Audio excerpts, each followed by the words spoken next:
I'm Ian Poulter from Majesticks Golf Club, and I am going to give you a little tour of what's in my golf bag.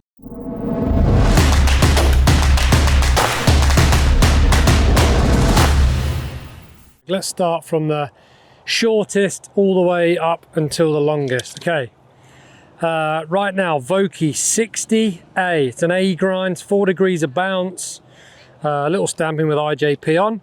I have it with an S400 shaft because it's nice for shots around the green. You don't have to swing the club too hard, so therefore it's a little bit softer. I do the same shaft in my 56, which has got 14 degrees of bounce. A lot of people seem to think that that's a huge amount of bounce, but I like it. I like to be able to use that bounce from different time to time. Going down into my gap wedge, which is 52, with 12 degrees of bounce, I then change my shaft to a 6.0 LZ shaft. So again, tiny bit stronger than an S4. Moving to my pitching wedge, 46 degrees of loft. I actually bend it to 47. So I slightly add loft because I've got the perfect gap then between a pitching wedge moving into my 9-iron. I now go into an LZ 70, which is as stiff as I get throughout the rest of my bag. Okay, 9 and 8 iron right now. We're using T100, and as I said, it's a 7.0 LZ shaft. 5, 6 and 7 also right now T100 with a 7.0 LZ Project X shaft. Into my 4-iron, which is the Titleist T250. I like this club, gets the ball up in the air quite quickly. Also using a 7.0 Project X. Moving into the woods, 18 degrees of loft on my GT3. This was a slightly older head, not quite as new as the newer ones, but I like it and it works. Using a Tensei white K-Series 70 Flex TX. Things been pretty good.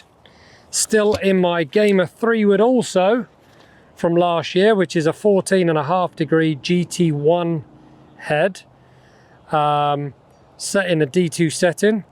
You can see what I do with the actual grooves on the face. I actually Sharpie pen and leave a little white zone in the middle, which is where when I put it down, I actually get a nice visual of the sweet spot. Again, same shaft, white Tensei K-Series 70 Flex.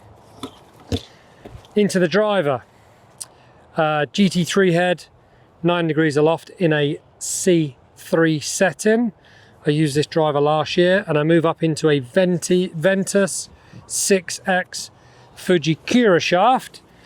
And then last year, halfway through the year, I wasn't putting very well, so I found this Odyssey 2-ball on the putting green.